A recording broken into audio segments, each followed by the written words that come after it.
네, 우리 성탄 인사하도록 하겠습니다. 우리 좌우 옆 사람을 향해서 메리 크리스마스. 네, 그리고 부모님들이 우리 아이들 향해서 손을 들면서 메리 크리스마스.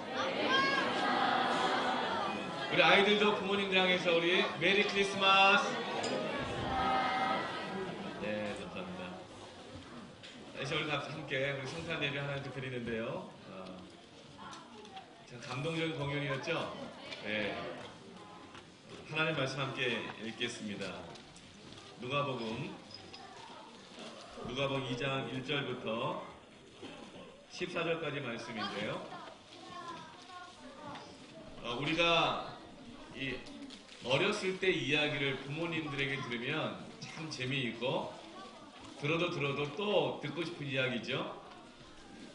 오늘 이 말씀은 예수님의 탄생, 아기였을 때 이야기인데요. 한 구절 같이 한번 읽어보면서 예수님이 어떻게 오셨을까 한번 떠올려보고 생각해보고 그러면서 예수님의 탄생을 기뻐하고 축하하는 마음으로 함께 말씀을 읽었으면 좋겠습니다. 제가 먼저 읽고 여러분이 읽고 또박또박 맞춰서 교독해서 읽고 14절은 같이 읽겠습니다. 그때 가이사 아구스토가 영을 내려 천하로 다 호적하라 하였으니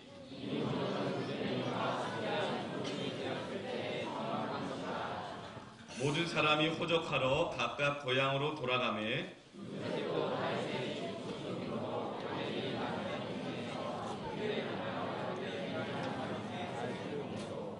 그 약혼한 마리아와 함께 호적하러 올라가니 마리아가 이미 잉태하였더라. 첫 아들을 낳아 당보로 싸서 구유에 누였으니 이는 여부 안에 있을 곳이 없음이러라.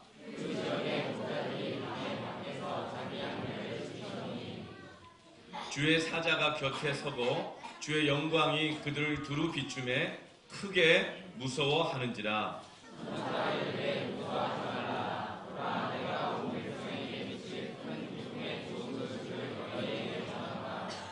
오늘 다윗의 동네에 너희를 위하여 구주가 나셨으니 곧 그리스도 주시니라.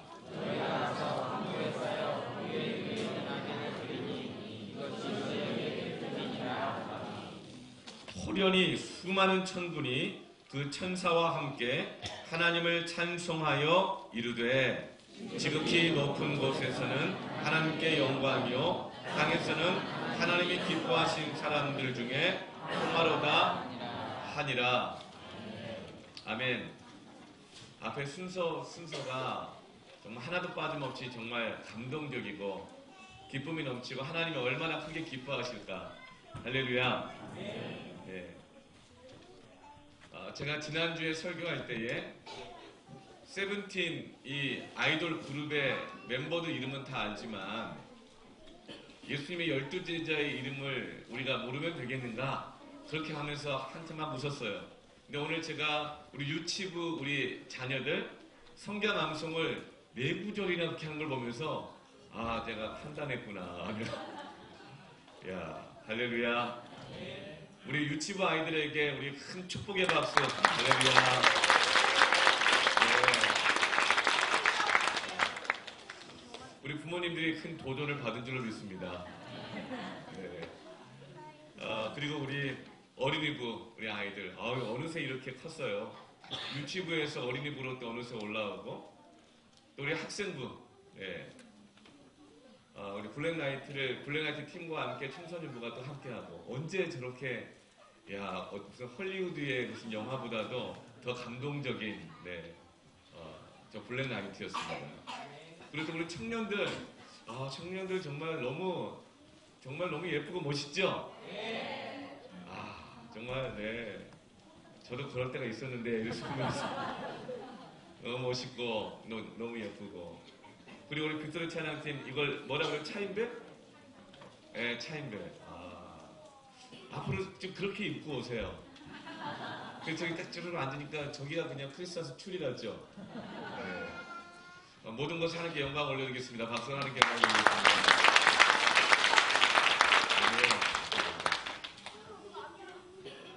자, 우리 태진아 우리 경연아 이제 말씀 잘 듣고 여기는 우리 아이들 이름 제가 다 알아요. 자 이제 말씀 잘 듣고 한번 따라합시다. 찾아오신 아기 예수. 요즘 온 나라가 지금 뭐 몇 달 동안 아주 그냥 스캔들로 아주 그냥 시끄럽습니다. 스캔들의 뜻이 뭐냐면 뭐 요즘 뭐 최순실 스캔들이다 뭐 이런 얘기들 많이 있는데 스캔들의 뜻은 매우 충격적이고 부도덕한 사건을 스캔들이라고 이렇게 해요. 대통령이 아니면서 대통령의 역할을 한다든가 수천억 심지어 수조 원의 돈을 부정축제하고 은닉해서 감추고 있고 남들은 열심히 공부를 하고 힘써서 해서도 대학을 정말 가고 못 가고 마음을 졸이는데 부정한 방법으로 입학을 하고 이것처럼 매우 충격적이고 부도덕한 사건을 스캔들이라고 한다면 요즘 정말 이 세상에는 스캔들로 꽉 차 있죠. 그런데 이런 생각을 해봤어요. 만일 이것이 사실이 아니라고 그런다면 어떨까? 그러면 얼마나 그 사람들은 억울할까? 얼마나 마음에 고통이 있을까? 그런데 태진아, 경연아, 목사님 눈을 마주치고 목사님 레이저 보이지 레이저 그렇지? 여러분 제가 이름을 부르는 건요 사랑해서 부르는 거예요. 그런데 그것이 만약 사실이 아니라 그런다면 그 사람들은 얼마나 억울하고 고통스럽겠어요. 그런데 국정감사라는 걸 때 보니까 제가 봐도 사실인 것 같은데 막 억울해요. 사실이 아니라고. 사람들은요 스캔들에 자기가 연루가 되면 밤잠을 자지 못하고 괴로워하고 억울해합니다. 그런데 인류 역사상 가장 큰 스캔들은 뭐냐면 바로 처녀가 임신하여 아들을 낳았다는 사실이에요.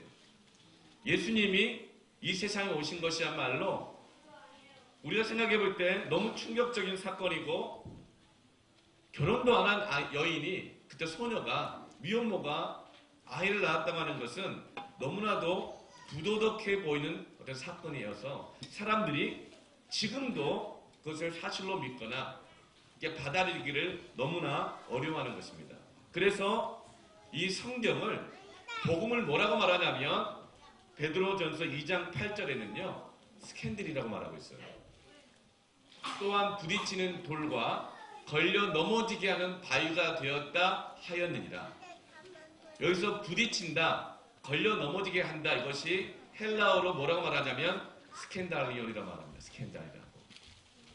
너무나 충격적이고 사람의 이성이나 생각으로는 도저히 받아들일 수 없어서 걸려 넘어지게 하는 소식이 사건이 바로 처녀가 잉태하여 아들을 낳았는데 그분이 곧 바로 하나님이시라는 것이죠.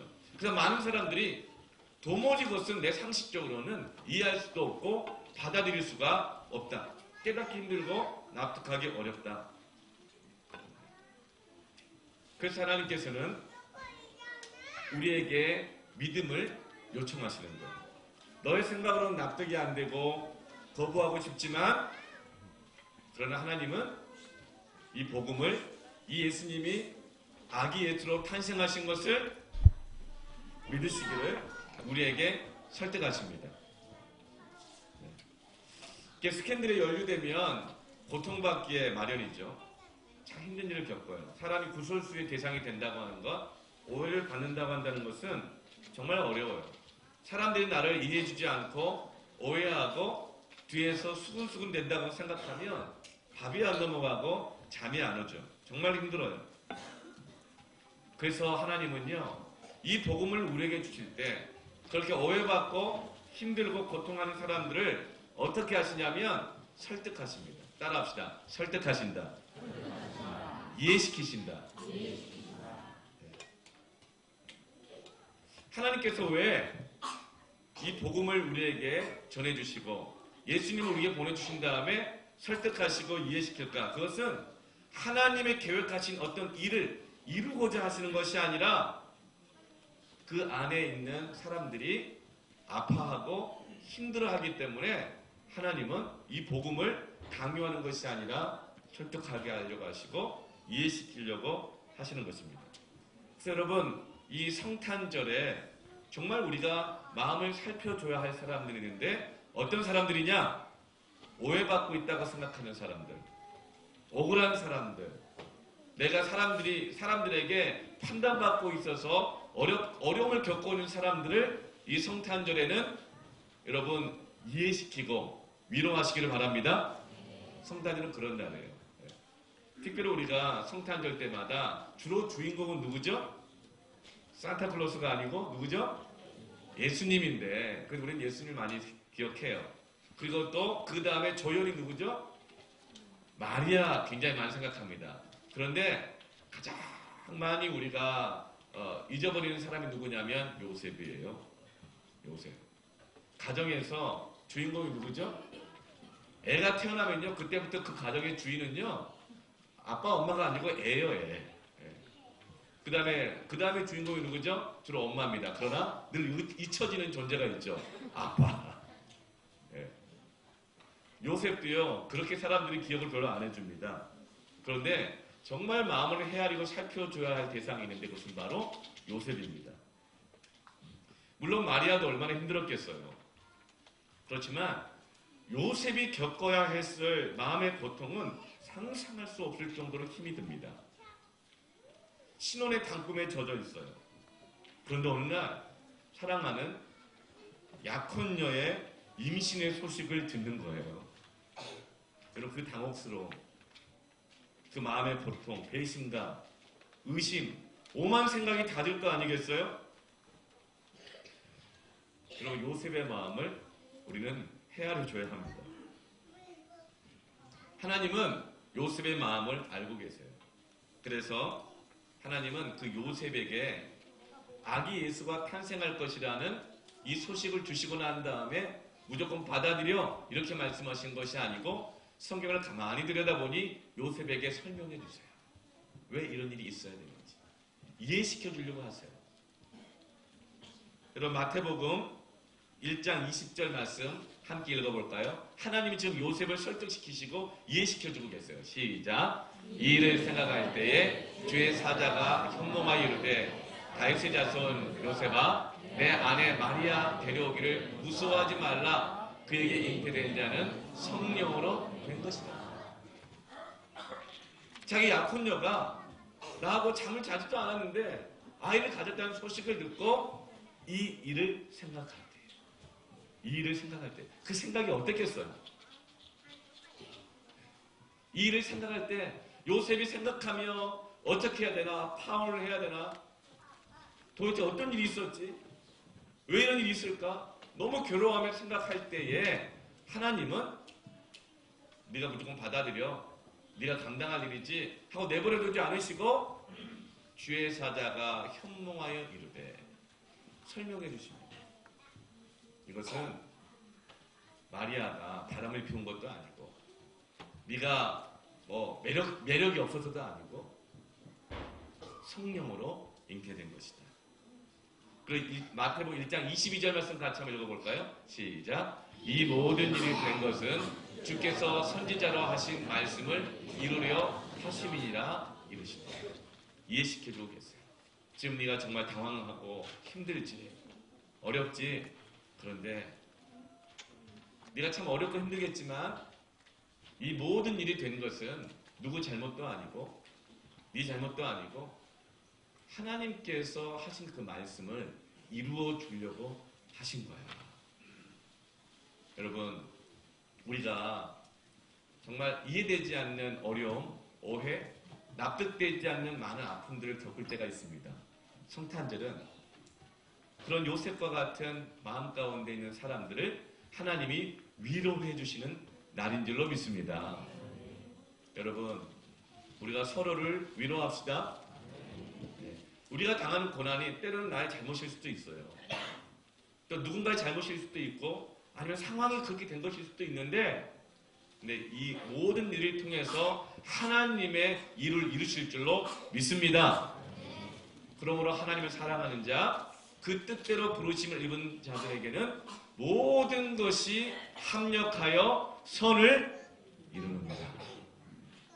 성탄절은 이 세상의 구설수에 고통하고 아파하고 외로워하고 이해되지 않는 상황 속에서 왜 이런 일이 있을까 하는 사람들을 하나님이 위로하시는 날입니다. 메리 크리스마스 인사하면서 서로가 이런 마음으로 이렇게 했으면 좋겠어요.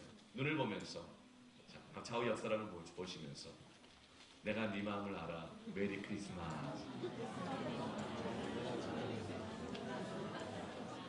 그리고 다시 눈을 보면서 이런 마음으로 그래도 하나님은 당신을 사랑하셔. 메리 크리스마스.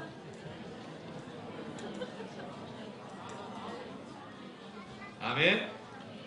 네, 성탄절은요 정말 이해할 수 없는 스킨들에 정말 묶여가지고 고통하는 요셉을 하나님이 이해시켜 주시고 설득하시는 날입니다.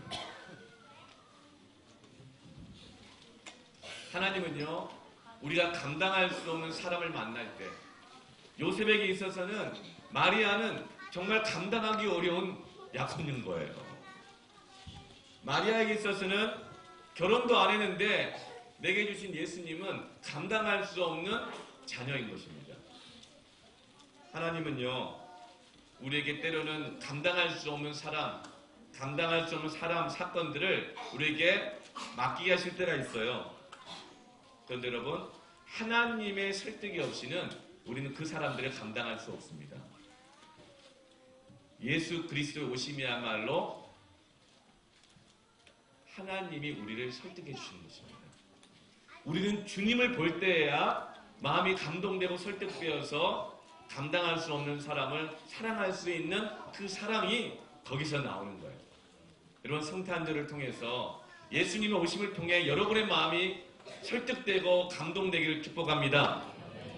그래서 사랑할 수 없었던 사람들, 이해할 수 없는 사람들을 예수님 때문에 사랑할 수 있고 받아들이고 용납할 수 있는 은혜를 받기를 축복합니다. 하나님은 늘 이렇게 하나님 일을 하실 때는요 사람들을 설득하셨어요. 감동을 주셨어요. 호세아를 설득하셔서 고멜과 계속 살게 하시죠. 하나님 계속 설득하시잖아요. 호세아를. 수산궁에서 잘 살고 있는 느헤미야를 찾아가셔서 그 마음을 설득하시고 감동을 주셔서 수산궁을 버리고 다 파괴된 예루살렘에 가서 성전을 건축할 수 있도록 느헤미야의 마음을 설득하세요. 왕후의 자리에 있는 이 에스더의 마음을 설득하셔서 진멸당할 위기 속에 있는 이스라엘 백성들을 죽으면 죽으리다 하고 구원하는 일에 동참을 시키십니다. 한때는 애굽의 왕자로서 40년을 잘 살다가 실패하고 40년 동안 광야에서 양치기 하면서 세월이 흘러서 나이가 80이 된 그 늙은 모세를 찾아가셔서 하나님은 또 설득하십니다. 모세의 실패의 경험들, 아픔들 그걸 설득하셔서 그 이스라엘 백성들을 구원하는 지도자로 다시금 섬기게 하시죠. 하나님은 오늘 마리아를 설득하셨고 요셉을 설득하셔서 인류를 구원하실 예수님을 아기를 맞아들이도록 설득하시는 거예요. 저는 하나님이 오늘 이 성탄 예배를 통해서 우리 부모님들을 설득하신다고 믿습니다. 하나님 오늘 성탄 예배를 통해서 남편을 받아들이도록 아내를 설득하고 계신다고 믿습니다. 여러분 요셉만 하겠어요? 여러분 그냥 요셉 생각하세요. 아내가 잘 안 받아들여지면 하나님의 말씀을 이루려 하심이라. 우리 주일학교 선생님들 요셉 생각하면서 우리 아이들을 영접하십시오. 이 성탄 예배를 통해서 하나님이 여러분을 설득하셔서 사랑할 힘, 용서할 힘, 함께 살아갈 힘, 감당할 힘을 주신 줄로 믿습니다. 할렐루야. 네. 하나님은요, 그렇게 상처 입은 사람들, 도무지 못 감당하겠다고 생각하는 사람들을 예배 때마다, 특히 성탄절을 통해서 그 마음을 위로하시고 감동하게 하십니다. 하나님은 계속 우리를 이렇게 설득하세요. 하나님 일을 감당할 수 있도록. 히브리서 1장 1절부터 2절 말씀을 같이 읽어볼까요? 옛적에 선지자들을 통하여 여러 부분과 여러 모양으로 우리 조상들에게 말씀하신 하나님이 이 모든 일이 된 것은 주께서 선지자로 하신 말씀을 이루려 하심이니라. 이르시되, 하나님께서는요, 우리가 하나님 뜻대로 살아갈 수 있도록 계속적으로 여러 선지자들을 통해서 말씀을 주시며 설득하셨어요. 그런데 그 선지자들의 말을 들으면서 설득이 안 되는 거예요. 그러자 어떻게 하십니까? 1장 2절에 시작. 이 모든 날 마지막에는 아들을 통하여 우리에게 말씀하셨으니 이 아들을 만유의 상속자로 세우시고 또 그로 말미암아 모든 세계를 지으셨느니라. 하나님이 이 사람을 통해서 내 말 좀 전해줘, 내 마음을 전해줘, 계속 그게 선지자를 통해서 말씀을 주시는데 백성들이 안 듣는 거예요. 설득이 안 되는 거예요. 그래서 어떻게 합니까? 하나님이 내가 직접 갈게 하고 오시는 거예요. 직접 오셔서 설득하시고 이해시키시는 거죠. 그것이 바로 예수님으로 오시는 거예요. 말씀이 육신이 되어 우리 가운데 거하심에 하나님의 영광을 보니 독생자의 영광이요 은혜와 진리가 충만하더라. 성탄절은요, 하나님이 우리를 감동시키시기 위해서 직접 찾아오신 날입니다.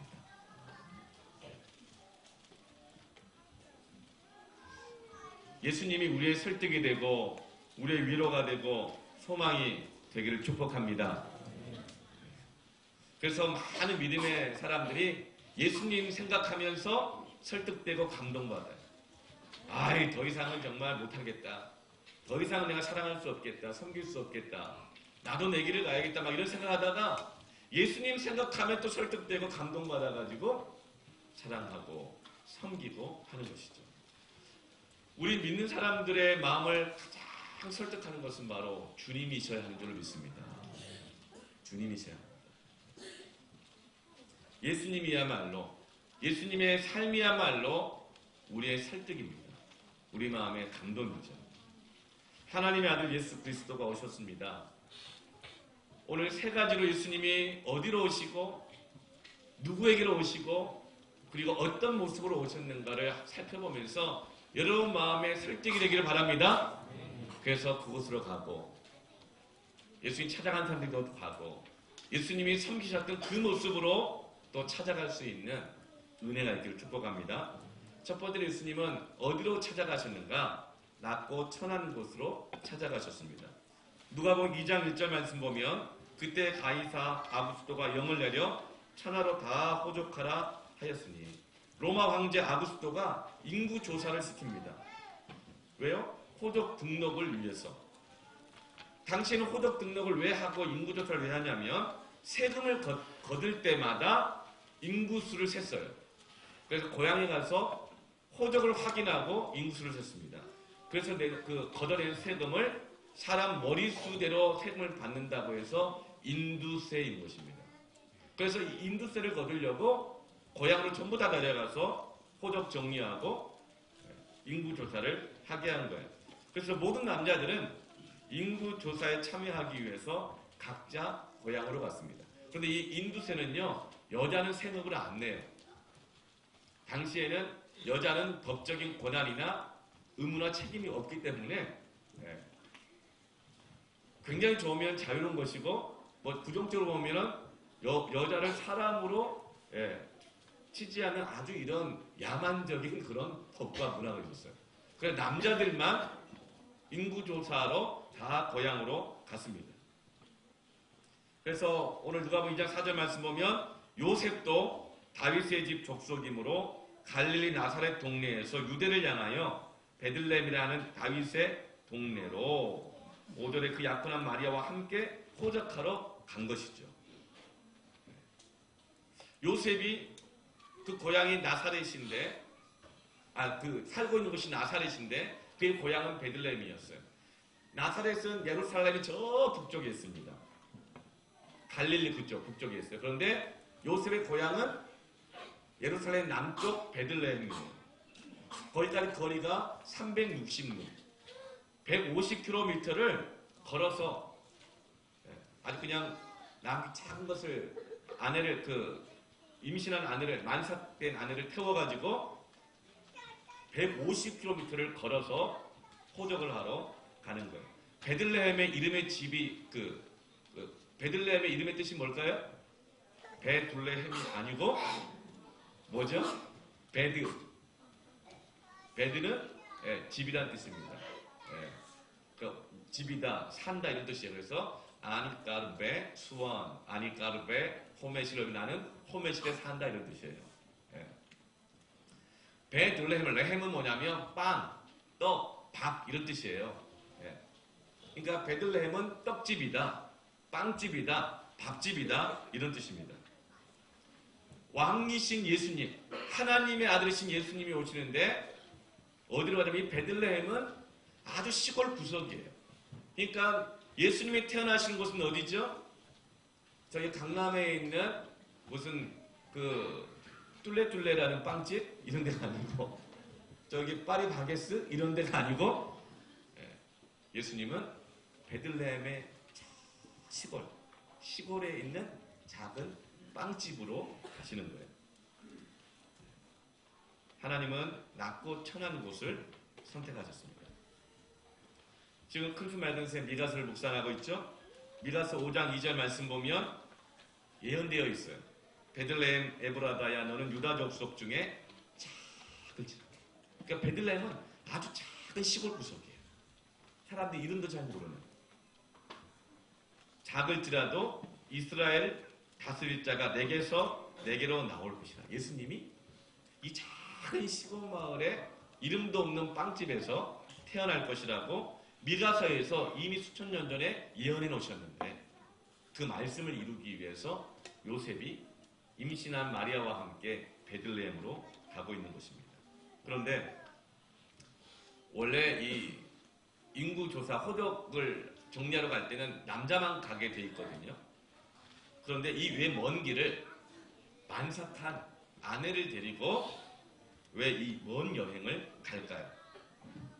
그 이유는 혼자 두면 마리아가 위험하기 때문에 그런 거예요. 괜히 그냥 데리고 가는 것이 아니에요. 무슨 지금 신혼여행 가는 게 아니에요. 율법에 의하면 결혼하지 아니한 여인이 아이를 가지면 간음죄로 많은 사람들 앞에서 공개적으로 돌에 쳐서 죽이도록 되어 있습니다. 요셉은 하나님의 설득함을 받고 그것을 믿는 거예요. 받아들이는 거예요. 그래서 그 여인을 아내를 데리고 그 시골 구석까지 150km를 걸어가는 것입니다.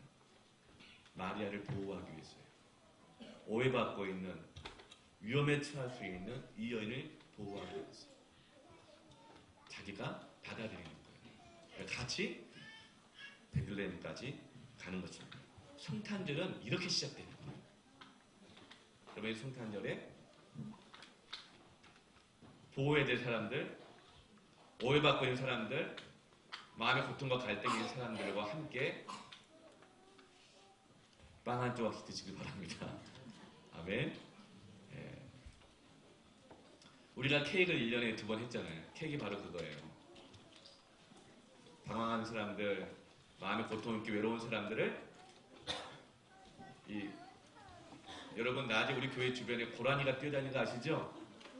이 작은 시골 교회로 초대해서 빵을 대접하는 거예요. 그때 하나님이 마음에 감동을 주셔서 그 케이크에 초대된 분들 중에서 여기에서 앞에 공연도 하신 분들도 있고 또 하나님의 사랑에 감동을 받은 것이죠. 성탄절은 바로 그런 날입니다. 여러분 이렇게 가 주실 수 있을까요? 보통 남자라면 이런 여인은 내가 함께 할 수 없다. 그런데 하나님의 뜻이라 그러니까 받아들이는 거예요. 그리고 같이 가주는 것입니다. 수영성 집회 들었던 바울에게 감옥까지 같이 가준 친구 누가 있었죠? 아리스다. 다윗에게는 누가 있었죠? 요나단. 모세에게는 여호수아. 다니엘에게는 세 친구. 마리아에게는 요셉. 마리아에게 누가 있었죠? 그럼 여러분에게 누가 있어요? 내가 만약 외로울 때면 누가 날 위로해 주지? 여러분, 우리가 그렇게 위로해 주길 바랍니다. 여러분이 그렇게 가주세요. 낮고 천한 곳이라 할지라도. 두 번째로 예수님은 누구에게 찾아가시는가? 낮고 천한 사람들에게 찾아가십니다. 하나님이 우리와 함께 하셨다. 이것을 기쁜 날이라고 해서 우리가 메리 크리스마스, 즐거운 그리스도의 날이다. 그래서 메리 크리스마스로 인사를 하는데 이것을 한마디로 말하면 임마누엘, 하나님이 우리와 함께 하셨다입니다. 하나님은 어떤 사람들과 함께 하시는가? 오늘 이 누가복음 본문에 보면 세 부류와 함께 하시는데 첫 번째로 요셉과 함께 하셨죠. 그리고 두 번째로 마리아와 함께 하셨습니다. 요셉과 마리아는 아주 젊은 청년들이었어요. 아마도 마리아의 나이는 10대 후반이었을 것으로 추정이 되고 요셉의 나이도 아마도 20대쯤으로 추정되었을 것 같은데 아주 젊은 부부들이에요. 그리고 새롭게 등장하는 한 부류의 사람들이 있는데 누가복음 2장 8절부터 11절까지 말씀이 나오는데요. 누가복음 2장 8절 같이 읽어볼까요? 시작. 그 지역의 목자들이 밤에 밖에서 자기 양떼를 지키더니 목자들이 나옵니다. 여러분, 목자들은 어떤 사람입니까? 주는 나를 기르시는 목자예요. 예수님을 목자로 설명하죠. 여호와는 나의 목자시니. 하나님도 목자로 설명하니까 우리는 목자라는 직업이 굉장히 좋은 직업이라고 생각해요. 연봉도 많고 알아주고 대단한 직업이라고 생각할 줄 모르겠지만 그러나 실제로 목자라는 직업은 이스라엘 사람 중에서 가장 천하게 여겨지는 이 직업 중에 하나였습니다. 여러분, 놀랍지 않습니까? 하나님이 자신의 직업을 표현한다고 할 때 명함에다가 나는 목자다. 이 말은 뭘까요? 비정규직, 계약직, 하루 벌어서 하루 먹고 사는 그런 직업을 가진 사람이다. 이렇게 자기를 표현하고 있어요. 근데 하나님은 아기 예수를 탄생하실 때 가장 먼저 누구에게 알려주시죠? 요셉, 마리아, 그 다음에 목자들이에요. 왜 그렇게 하셨을까? 먼저는요, 하나님은 그런 목자들을 무시하지 않으십니다. 그런데 이 목자들이 예수님의 탄생의 소식을 가장 먼저 알았던 이유가 하나 있어요. 예수님 탄생하는 그 시간에 깨어있는 사람이 목자들이었던 거예요. 그런데 그 목자들만 깨어있었겠어요? 오랜만에 명절을 맞이해가지고 고향으로 다 돌아와서 여관에 방이 없을 정도로 사람들이 흥청망청 밤을 지새우며 술을 마시며 노래를 부르며 놀고 있는데 돈 있는 사람들, 권력 있는 사람들, 금이 환영하는 사람들 아마 잠을 자지 않고 아마 그렇게 즐기고 있었을 거예요. 그런데 목자들은 들에서 자기에게 맡겨진 양들을 지키면서 잠을 자지 못하고 일을 하고 있는 거예요. 그래서 예수님의 탄생의 소식을 목자들만 들은 것입니다. 이들이 가장 먼저 기쁜 소식을 들었어요.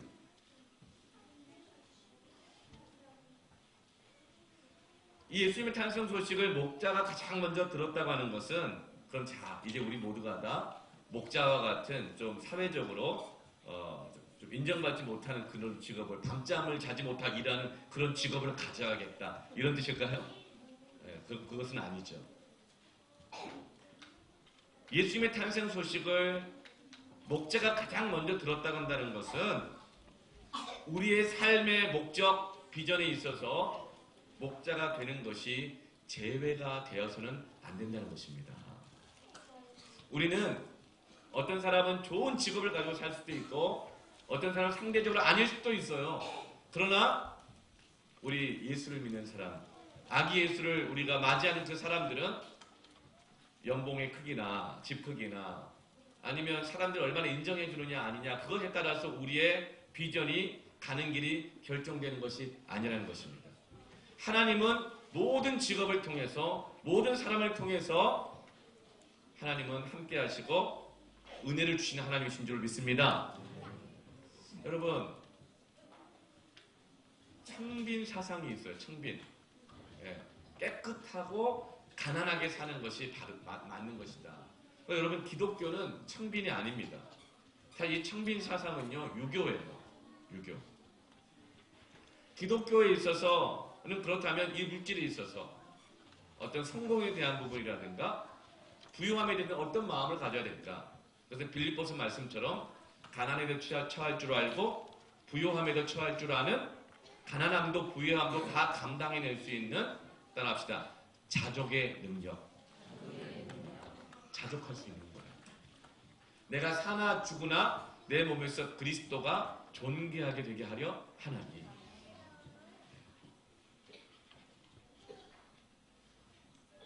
예수님께서는요 가난함에도 찾아오시고 부유함에도 찾아오십니다.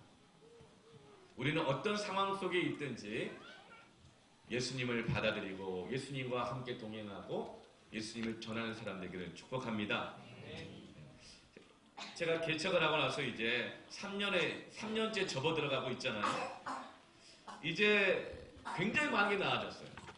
오늘 앞에 공연하는 것부터 시작을 해서 일주일 내내, 일주일이 뭐예요? 몇 주 동안 이 성탄 예배를 준비하는 그 수많은 성도들의 모습들. 지금 너무나 많이 나아졌지만 아직도 이것저것 제가 다 하는 것들이 좀 있어요. 때때로는 잠이 부족할 때도 있고 다른 교회나 무슨 목사님들과 비교될 때도 있죠.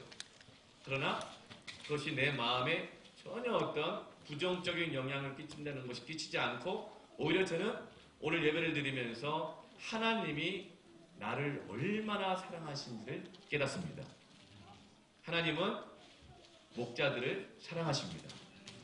귀하게 여기십니다. 주님은요 어떤 곳이든지 찾아가십니다. 낮고 천한 곳이요.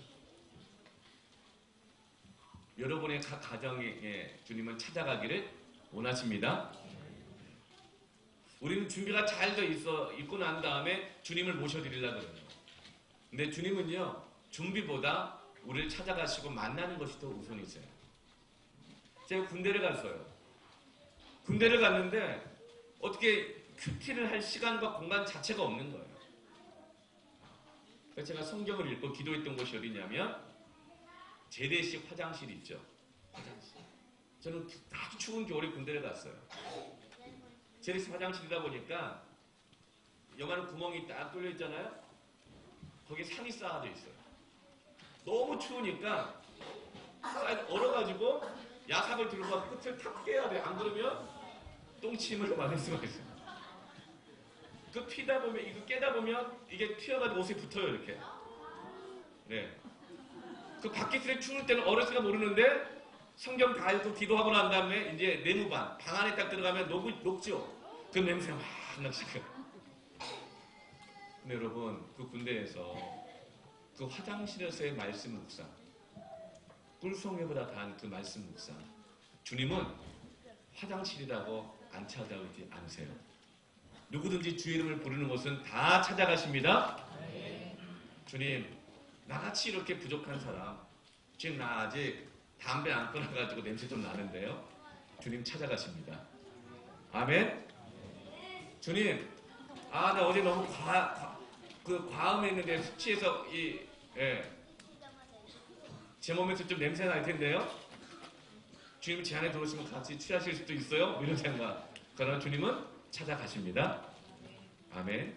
찾아가셔서 담배 끊고 술 끊을 수 있는 능력을 주실 줄로 믿습니다. 금단 현상 끊을 수 있는 능력 주실 줄로 믿습니다. 여러분 아마 성탄절을 기념해서 주님이 이렇게 찾아오셨는데 너무 긴장 좀 하지 마시고 어떤 분은 제가 가까이 가면 긴장하는 분이 있어요. 저 너무 사랑스럽습니다. 그분이. 네. 왜 긴장하는 줄 알아요. 네. 여러분 자유하시길 바랍니다. 이 성탄절에 이제 주님 찾아오실 때, 내 교회 갈 때 좀 자유함으로 올 수 있도록, 주님 이번에 좀 이 성탄절을 기해서 내가 담배를 끊게 하여 주시옵소서. 아멘. 금단 현상을 이길 힘을 주시옵소서. 여러분, 술과 담배 건강에도 안 좋잖아요. 이 하나님과 관계에 있어서도 우리 마음에 거리낌이 된다면 여러분 끊어서 자유하시길 바랍니다. 못 끊어도 주님은 찾아가십니다. 그걸 꼭 기억하시기 바랍니다. 그러면 감동이 돼요. 좀 끊어져요. 세 번째로 주님은 낮고 천한 그 모습으로 찾아가십니다. 예수님은 첫 번째로 낮고 천한 곳으로 가셨죠. 낮고 천한 사람들을 찾아가셨죠. 근데 어떤 모습으로 가시느냐 하면 낮고 천한 모습으로 찾아갔어요. 하나님이 우리를 구원하시는 방법은 우리가 상상할 수 없는 방법입니다. 그것이 바로 아기 예수님이시죠. 자, 예수님이 우리를 어떤 모습으로 찾아오셨는지 함께 말씀을 읽겠습니다. 누가복음 2장 11절부터 12절 두 절 말씀 읽을게요. 시작. 오늘 다윗의 동네에 너희를 위하여 구주가 나셨으니 곧 그리스도 주시니라. 너희가 가서 강보에 쌓여 구유에 누워있는 아기를 보리니 이것이 너희에게 표적이라 하더니. 아멘. 구유에 누워있는 아기의 모습으로 예수님은 우리를 찾아오셨습니다. 그리고 이것이 바로 표적이라고 말합니다. 사인, 증거다. 하나님이 우리를 사랑하시는 증거다. 빌립보서 2장 5절부터 8절 말씀에 너희 안에 이 마음을 품으라. 곧 그리스도 예수의 마음이니 그는 근본 하나님의 본체시는 하나님과 동등됨을 취할 것을 여기지 아니하시고 오히려 자기를 비워 종의 형체를 가지사 사람들과 같이 되셨고 사람의 모양으로 나타나사 자기를 낮추시고 죽기까지 복종하셨으니 곧 십자가에 죽으심이라. 아멘. 예수님은요 하나님이셨는데 우리를 찾아오실 때는요 사람으로 오셨고 아기의 모습으로 오셨습니다. 온 우주를 창조하신 하나님이 자기 자신을 얼마나 줄여버리시는지 마리아의 자궁 안에 작은 세포 하나로 자기를 축소시키셨어요. 사람으로 오시기 위해서. 왜요? 우리를 구원하시기 위해서. 상상이나 가요? 온 우주를 창조하신 하나님이 자기를 얼마나 줄여버리셨다고요? 사람의 몸 안에 작은 세포 하나. 그리고 얼마나 자기를 축소시키시죠? 태어나서도 엄마가 젖을 먹여주지 않으면 살 수가 없고 기저귀를 갈아주지 않으면 냄새가 날 수밖에 없는 그런 아기로 오셨다는 거예요. 정말 상상할 수 없는 하나님의 우리를 향하신 사랑이시죠. 여러분 성탄절은요 작아지는 날입니다. 아멘. 따라서 성탄절은 작아지는 날입니다. 뭐가 작아져야 될까요? 목소리가 작아지는 날입니다. 1년 동안 혹시 소리 지르시고 화내고 내 의견 막 주장하고 했다 내 스스로 생각한다면 성탄절을 통해서 목소리가 작아지고 내 의견이 작아지고 여러분 작아지는 날이 되기를 축복합니다. 왜냐하면 예수님이 작아지셨기 때문에 우리를 구원하시기 위해서. 성탄절은 작아지고 축소되는 그런 날입니다. 우리는 다 나를 과시하기 좋아해요. 내가 드러나기를 안 좋아하는 사람 아무도 없어요. 나에 대해서 누군가가 칭찬해주고 크게 얘기해주기를 다 원해요. 그리고 요즘 페이스북에 정말 많이 나오는 게 뭐냐면 당신의 IQ는 뭐 당신의 기질은 뭐 이런 거 있잖아요. 그거 체크해보게 하는 거 굉장히 많이 나와요. 왜냐하면 사람들은 전부 다 자기에게 관심을 갖고 있고 확인받기를 원하는 마음이 너무나 많이 큰 거예요. 여러분 그런데 그걸 했더니 마음이 막 만족이 되세요? 어때요? 네. 바닷물을 마시는 것처럼 끝이 없어요. 성탄절은 자기를 축소하고 겸손하게 하고 자기가 낮아지는 그 날입니다. 어떤 사람을 그렇게 되느냐? 하나님에게 감동된 사람만 그렇게 할 수 있어요. 근데 예수님이 우리에게 그런 감동을 주신다는 거예요. 우린 예수님 아니면 절대 낮아지지 않을 수가 없고 목소리가 줄어들 수가 없고 내 의견을 줄일 수가 없는 사람들. 우린 다 큰 걸 좋아하죠. 그래서 우리나라 이름도 뭐라고 불러요? 대한민국. 대한민국 그러잖아요. 그리고 예배도 무슨 예배를 좋아해요? 대예배를 좋아해요. 우리는 참 큰 걸 좋아하는 것 같습니다. 그러나 예수님은 그 들녘에 있는 목자들에게도 찾아가시고 아기의 모습으로 우리에게 찾아오신다는 거예요. 그럴 때 그 모습이 우리에게 감동이 되는 것입니다. 오늘 우리가 남편은 아내에게 작아진 모습으로 찾아가시길 바랍니다. 아내는 남편에게 목소리를 좀 줄이시고, 특히 40 넘은 아내들이요. 알아요. 호르몬이 나와서 목소리가 커지는 거를. 제가 지난주에 건강검진을 받았어요. 짝수 나이가 되는 건강검진 2년에 한 번씩 받잖아요. 어쩜 그 의사가 그래요. FM이라고. 참 건강하다고. 뭐 말할 게 없대요. 근데 제 마음에 깊은 상실감이 있었어요. 키가 줄었더라고요. 지금 한 번도 건강검진할 때 그런 적이 없었는데 5mm가 줄었어요. 이제 40대 후반이다 보니까 그래서 그제서야 저희 아버지가 하셨던 말이 기억나요. 아들아, 나이 들면 키가 준다. 그 내년에 또 줄까? 막 싶은데 그래서 제가 5mm가 줄었어요. 제 키가 몇이냐 묻지는 마시고 5mm가 줄었어요. 이렇게 줄어든다는 거 마음이 너무 서글프더라고요. 건강한 것에 감사하기보다 서글퍼요. 여러분 우리는요 지평수가 줄어들면요 인생 다 한 것 같아요. 생활 규모 줄이려고 그러면요 새끼 다 먹으면서도 너무 불행할 수가 없어요.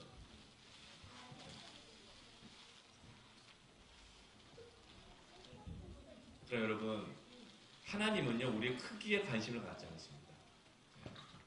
하나님은 작은 모습을 우리에게 찾아오십니다. 여러분의 집이 몇 평이든지 내 키가 몇이든지 주님은 찾아오십니다. 오히려 예수님은 작아서 사람들이 무시하고 소홀히 여기는 그런 대상, 그런 장소를 찾아가시고 관심을 가지십니다.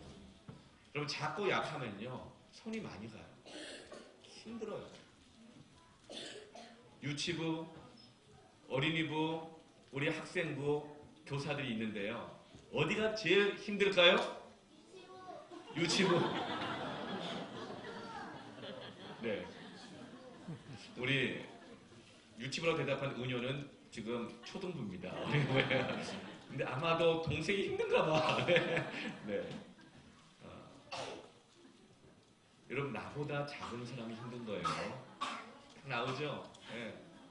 유치부 아이들은요 내가 힘들다고 생각 안 할 거예요. 근데 나보다 작은 대상이 힘든 거예요. 나보다 약한 대상이 힘든 겁니다. 네. 저는 여러분에게 축복합니다. 이 성탄절을 기해서 여러분 우리 작은 아이들 보고 박수만 치지 말고 섬기시길 바랍니다. 할렐루야. 교사가 13명 필요하다고 합니다. 5명으로 출발했던 우리 교회 학교가 지금은 60명이 넘어가지고 10배 넘는 부흥을 했는데요. 여러분 내년에 교사가 필요합니다. 예수님의 탄생을 찾아갔던 동방박사들처럼 목자들처럼 우리 유치부를 찾아가시고 어린이를 찾아가시고 학생부를 찾아가 주세요. 아멘. 하나님이 여러분의 마음을 설득하고 계신다고 믿습니다. 맞아요. 교사를 하는 것을 사람들이 힘들어할 수 있어요. 왜냐하면 교사를 하면 1부 예배도 드려야 되고 2부 예배 시간에는 아이들과 함께 주일학교 예배를 드려야 되거든요. 그래서 힘들 수 있어요. 그러나 요셉이 마리아를 데리고 함께 갔던 것처럼 하나님 지금 여러분의 마음을 설득하신다고 믿습니다. 아멘. 네. 여러분 우리 이 찬양팀, 로그인 찬양팀, 빗소리 찬양팀, 우리는 두 찬양팀이 있습니다. 빗소리 찬양팀은 그 엔터테인먼트적으로 해요. 어때 때로는 클래식도 하고 막 드레스도 입고 오늘은 추리 같은 옷도 입고 쇠도 막대기도 두들기고 입으로도 하고 많은 엔터테이너적인 이런 찬양을 합니다. 네. 숟가락 들 힘만 있어도 다 할 수 있어요. 그리고 우리 로그인 찬양팀 얼마나 은혜로운 찬양팀이에요. 이 찬양팀 하려면 연습을 해야 되잖아요. 그렇죠? 여러분 하나님의 마음을 감동시키고 있습니다. 성탄절은 감동되어서 찾아가는 날입니다. 섬기는 날인 줄 믿습니다. 아멘. 성탄절은 그래서 자기를 낮추고 그리고 자기를 축소시키고 자기보다 연약하고 작은 사람들을 섬기는 마음의 감동을 받는 날이에요. 예수님은 아기로 오셨습니다. 우리 교회에 올해 태어난 아기들도 참 많잖아요. 그래서 참 유아세례 할 때마다 참 감동이 있는데요. 우리 아기들은 어때요? 아침마다 전쟁을 일으키죠. 네. 우리 아이들 그냥 막 폭탄이잖아요. 우리 아이들은요 부모들의 에너지를 그냥 다 빨아먹어요. 네. 그런데 우리 부모는 언제 가장 성숙할까요? 네. 부모가 되면서 성숙해요. 사람을 섬기는 것이 뭔지. 우리 아이들은요 100% 중에서 1%만 부족해도 뭐라고 말해요? 아빠가 해준 게 뭐 있냐고 말을 해요. 1%만 부족해도 엄마가 해준 게 없다고 말을 해요. 근데 그것이 바로 사랑의 특징이에요. 우리 아이들은 100%의 헌신을 요구합니다. 우리는 그러면서 헌신이 뭔지를 배우고 사랑이 뭔지를 배우면서 성숙해 가게 되는 것입니다. 나보다 작은 자를 돌봐야 성숙할 수 있어요. 배울 수 있어요. 부모는 어느 때 예수님을 만나는가? 자녀를 섬기고 돌볼 때 예수님 앞에 나아갑니다. 근데 부모가 자기 인생만 살잖아요? 그러면 주님 앞에 나아가 기도할 이유가 별로 없어요. 근데 자식을 섬겨보니 내 힘으로 안 되는 거예요. 근데 내 능력으로 안 되는 거예요. 그래서 주님 앞에 기도하는 거예요. 나의 부족함을 고백하면서. 교사는 어느 때 주님을 만날까요? 우리 아이들을 가르치고 섬길 때 정말 주님을 만나는 거예요. 아, 사람을 가르친다는 건 경험과 지식으로만 할 수 있는 것이 아니구나. 그래서 주님을 만나게 되는 거예요. 섬김이는 어느 때 주님을 더 깊이 만날까요? 패밀리 식구들을 돌볼 때, 챙길 때, 섬길 때 주님을 만나게 되는 것입니다. 아버지는요, 자식을 위해서 세상에 나가서 허리를 굽힐 수 있어요. 자식 아니면 그렇게 허리 굽히겠어요? 자존심 없는 사람이 누가 있어요? 근데 아버지들은 자식들 때문에 세상에 나가서 허리를 굽히는 거예요. 우리는 나보다 작은 사람을 섬길 때 주님 앞에 엎드릴 수 있는 겁니다. 그때 진정한 기도가 나오고 예배가 나오는 거예요. 어머니는 자식을 생각하면 백화점 가서 매대의 옷을 고를 수 있는 거예요. 사람을 섬길 때 우리는 섬길 수 있게 되고 성숙할 수 있게 되는 것입니다. 사랑하는 성도 여러분, 이 성탄절에 좀 줄이십시다. 축소한 은혜가 있기를 바라요. 내 목소리를 줄이고 내 생각을 줄이고 내 영역과 내 자유의 지경을 줄이면서 작은 자들을 찾아가고 오해받고 위로가 필요한 사람들을 찾아가고 위로하고 함께하기를 주님의 이름으로 축복합니다. 아멘. 이 시간에 한번 같이 기도했으면 좋겠어요. 여러분 옆에 가족들이 있습니까? 한번 손 한번 잡아보시고 한번 생각해봤으면 좋겠습니다. 예수님이 지금 찾아오신다면 어디로 찾아가실까? 또 누구를 찾아가실까? 어떤 모습으로 찾아가실까? 한번 생각해봤으면 좋겠어요. 그리고 또 하나, 나는 어디로 찾아갈까? 누구를 찾아갈까? 또 어떤 모습으로 찾아갈까? 그럼 하나님의 설득하심 앞에 믿음으로 우리가 순종했으면 좋겠습니다. 이 시간 한번 기도합시다. 가슴에 한번 설렁고 주님 감사합니다. 찾아와 주셔서 감사합니다. 이제 나도 주님처럼 찾아가기를 원합니다. 주님처럼 우리를 사랑하시기 위해서 작아질 수 있기를 원합니다. 우리의 마음이 겸손해지고 낮아질 수 있기를 원합니다. 우리의 마음이 온유해질 수 있기를 원합니다. 이 시간 주님을 기억하면서 함께 이 시간 기도했으면 좋겠습니다. 우리가 기도할까요? 하나님 아버지 감사합니다.